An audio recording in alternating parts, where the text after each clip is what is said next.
एक लड़की जो कि एक लड़के से प्यार करती थी, जो कि एक किसान का बेटा होता है और वो उससे प्यार नहीं करता है, वो उससे बात तक नहीं करता है।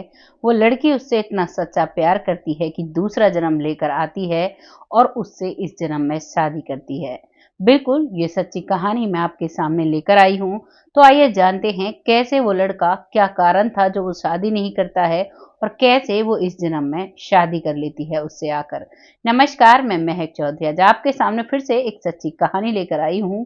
कहानी अब जो फिलहाल वो व्यक्ति है वो गुजरात में है, जिनका नाम फिलहाल यहाँ पर बताना सही नहीं है। उन्होंने मना किया हुआ है नाम बताने के लिए।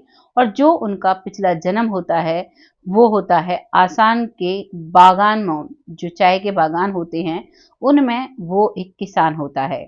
दरअसल ये एक लड़का है, परिवार का इकलौता बेटा है।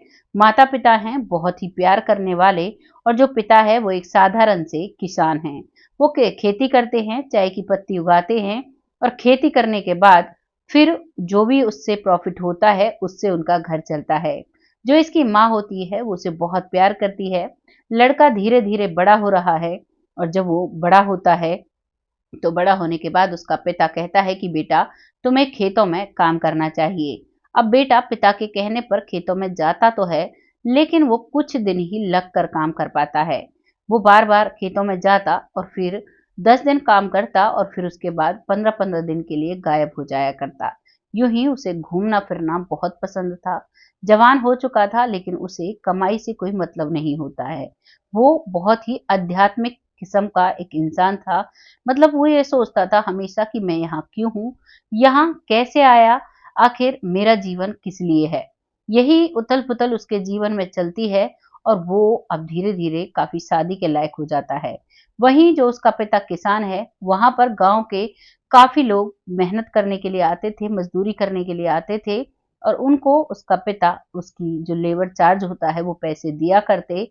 और ऐसे ही काफी लोग उनके खेतों में काम करने आते हैं। तभी एक लड़की, जिसका परिवार दूसरे के खेतों में काम करता, लेकिन वो लड़की उस लड़के के खेतों में काम करने के लिए आती है। और वो आती है और वो सारा दिन काम तो किया करती, लेकिन जब भी वो लड़का आता उसी को निहारती रहा करती। लेकिन वो लड़का उसकी तरफ देखता तक नहीं। एक दिन वो लड़की निश्चय करती है कि आज चाहे कुछ भी हो जाए, इनसे मुझे बात करनी होगी। और जब उसे अकेला देखकर वो लड़की देखती है तो वो कहती है कि मुझे आपसे प्यार है और मुझे आपसे शादी करनी है। लेकिन वो जो लड़का है वो कहता है कि मुझे तुमसे शादी नहीं करनी, इवन मुझे तुमसे बात भी नहीं करनी है।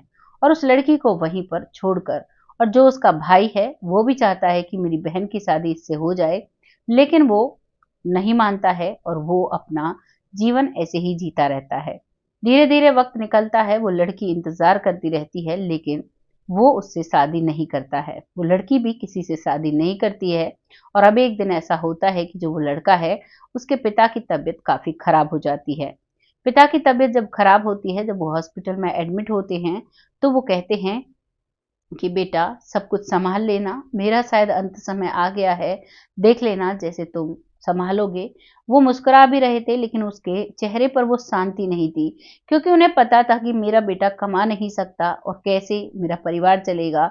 मैं इस दुनिया से चला जाऊंगा, ये लगातार कोई भी काम नहीं करता है, मेरी पत्नी कैसे रहेगी। माँ जो थी वो बहुत गौर से सब कुछ देख रही थी, अपने बेटे को भी समझती है और अपने पति की चिंताओं को भी समझती है। कुछ ही देर में वो उसके पिता इस दुनिया से चले जाते हैं। अब उनकी अंतिम प्रक्रिया करने के बाद अब वो काम-काज करने लगते हैं, लेकिन उसका तो वही हाल था। वो अब खेतों में तो काम रेगुलर करने लगा था, लेकिन सिर्फ खेतों से काम नहीं चलता है, और उस पर भी वो ज़्यादा ध्यान नहीं दिया करता था। धीरे-धीरे ऐसे ही समय निकलता है और अब उनके पास कम पैसे होने लगते हैं, यानी कि आर्थिक तंगी आने लगती है।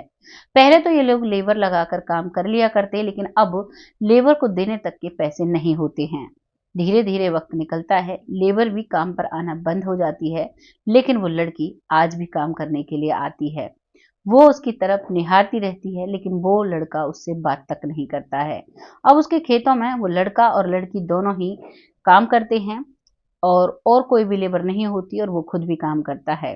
धीरे धीरे वक्त के साथ उसकी माँ भी इस दुनिया से चल बसती हैं, और अब वो करीबन 65 साल का हो जाता है। 65 साल का जब होता है, अब आर्थिक तंगी बहुत ज़्यादा आ चुकी थी और वो भी अब इस दुनिया से एक बीमारी के चलते चले जाते हैं, क्योंकि 65 साल में ही उन्हें एक ऐसी भयानक बीमारी होती है जिसके चलते वो चले जाते हैं। अब आता है उनका दूसरा जन्म, जो कि उनका दूसरा जन्म गुजरात के एक परिवार में होता है। इस परिवार में भी वो एक उसका बड़ा भाई है और एक वो खुद है, और अब वो शादीशुदा है। दरअसल जब उनका जन्म होता है तो वो एक छोटा भाई होता है, उसका जो बड़ा भाई है वो उसके पिछले जन्म का जो उसकी प्रेमिका थी, उसका जो भाई है वो उसका इस जन्म में बड़ा भाई बनता है, और जो प्रेमिका है उससे उसकी शादी होती है। जब शादी होती है तो वो महसूस करता है, और वो प्रेमिका भी महसूस करती है कि मेरा और इनका कोई ना कोई अटैचमेंट तो ज़रूर है, और अब वो बहुत प्यार से रहते हैं। और ये जो सारा सिस्टम चलता है वो उसके जीवन में अब भी चलता है। किसी भी काम पर वो कोई भी फोकस नहीं लगा पाते हैं। धीरे-धीरे वक़्त निकलता है, अभी करीबन 50 साल उनकी उम्र हो जाती है, लेकिन उसके दिमाग में हमेशा सवाल ही रहते कि मेरा ऐसा मन क्यों है कि मैं किसी भी चीज़ पर अपना फ़ोकस नहीं लगा पाता हूँ। अब इन और कभी भी उसके कोई दोस्त नहीं बनते हैं, वो हमेशा अकेला रहना चाहता है, तो वो एक बाबा को मानते हैं, जिनकी वो शरण में जाते हैं, उनसे बात करते हैं, तो वो बाबा कहते हैं कि भगवान की भक्ति करो, उसी में सब कुछ है। अब वो भगवान की भक्ति करने लगते हैं, धीरे-धीरे वक़्त निकलता है, लेकिन उनको शांति मिलती है, और अब उनका वक़्त भी अच्छा चल रहा था, लेकिन फिर भी उसके दिमाग में सवाल रहते हैं। और उन सवालों को जानने के लिए वो पास्ट लाइफ में जाते हैं, और जब वो पास्ट लाइफ में जाते हैं तो उन्हें सारी हकीकत पता चलती है। उन्हें पता चलता है कि जो मेरे माता-पिता थे पिछले जन्म में, वही मेरे इस जन्म में माता-पिता हैं, और जो मेरी प्रेमिका का भाई था वो मेरा इस जन्म में बड़ा भाई है, और जो मेरी प्रेमिका थी वो मेरी इस जन्म में पत्नी है। इस चीज़ को जानकर, और फिर उन्होंने ये सारी चीज़ें जानकर वो बहुत खुश हुए, लेकिन अब भी उनके दिमाग में एक सवाल होता है। वो चाहते हैं कि मैं जो पूजा करता हूँ, जिनको मानता हूँ, क्या मेरी ये जो धारणा मैंने बना रखी है, जो मैं पूजा पाठ करता हूँ, क्या मेरी ये यात्रा सही है? तो वो अपने अंतर्मन में जो पास्ट लाइफ में जाते हैं, वहाँ अपने भगवान से पूछते हैं, तो वो उन्हें आशीर्वाद देते हैं। वो उन्हें गोद में बिठाते हैं और कहते हैं, बिल्कुल, तुम जिस रास्ते पर चल रहे हो वो बहुत अच्छा है। गृहस्थ आश्रम में रहकर हम अगर ध्यान भजन करते हैं, तो वो एक सबसे बड़ा तप माना जाता है, और जिस तप को तुम कर रहे हो, तुम्हारा जीवन बहुत सफलता से बीतेगा। और जैसे ही वो पास्ट लाइफ एक्सपीरियंस करते हैं, तो उसके बाद अब वो बहुत अच्छे से ज़िंदगी जीने लगे हैं। उनको बहुत शांति मिलती है, उन्हें कोई भी परेशानी नहीं आती है। ये कहानी यहीं पर खत्म होती है। कैसी लगी आपको जानकारी, अपनी राय कमेंट बॉक्स में लिखिएगा। अब वक़्त आता है उन लोगों का जो लोग हमें सपोर्ट कर रहे हैं, बहुत अच्छे से अपना कमेंट लिखते हैं, जिनमें सबसे पहला नाम आता है विपिन कुशवाहा जी, जो हमें बिटिया कहकर संबोधित करते हैं, जो बहुत अच्छे से कमेंट करते हैं। 3-3 4-4 कमेंट इनके होते हैं, बहुत ही अच्छे से सपोर्ट कर रहे हैं। आपका तहे दिल से धन्यवाद। ऐसे ही अपना सपोर्ट बनाए रखें, आपके सपोर्ट से ही हम आगे बढ़ पाते हैं। अगला नाम आता है लखविंदर सिंह, जो कि बहुत अच्छे से सपोर्ट करते हैं, हर वीडियो पर कमेंट करते हैं। आपका तहे दिल से धन्यवाद। आप सबके कमेंट देखकर दिल खुश हो जाता है। ऐसे ही अपना सपोर्ट बनाए रखें। अगला नाम आता है आलोक शर्मा, जो कि बहुत अच्छे से हमें कमेंट करते हैं हर वीडियो पर, और अब की बार तो इन्होंने बहुत अच्छा कमेंट लिखा है, उसके लिए तहे दिल से धन्यवाद। ऐसे ही अपना सपोर्ट बनाए रखें। अगला नाम आता है सरयू बालाजी, जो कहती हैं बहुत अच्छी कहानी, बहुत अच्छा तरीका है आपका सुनाने का, थैंक यू सो मच। ऐसे ही अपना सपोर्ट बनाए रखें। आपके सपोर्ट से ही बहुत आगे हम बढ़ पाते हैं और बहुत हमें मोटिवेशन मिलता है।